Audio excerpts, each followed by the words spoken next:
আসসালামু আলাইকুম। আজ 26শে রমজান শেষ হলো। আজকে রাতটি মহামন্বিত রাত।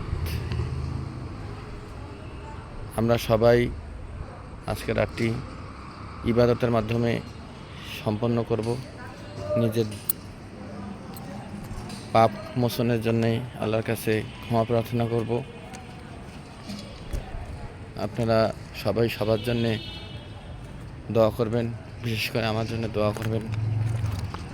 আমিও সবার জন্য দোয়া করব। আল্লাহ আমাদের সবার দোয়াগুলো কবুল করুক। আজকের রাতটি ওসিলায় যেন আল্লাহ আমাদের সবাইকে মাফ করে। পবিত্র লাইলাতুল কদর এই রাত আল্লাহ সপ্তম আসমান থেকে সর্বনিম্নতম স্তরের আসমানে নেমে আসবে বলে হাদিস শরীফ থেকে উল্লেখ পাওয়া যায়। তো মূলত নবী করিম সাল্লাল্লাহু আলাইহি সাল্লাম বলেছিলেন যে তোমরা 20 রমজানের পর থেকে বেজর সহকার রাতে তালাশ করো।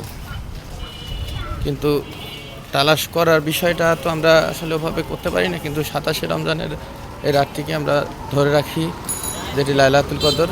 তো সে ওসিলায় সেক্ষেত্রে আপনার সবাই সবার জন্য দোয়া করবেন। এই দোয়াটি সবার কাছে কাম্য। আসসালামু আলাইকুম।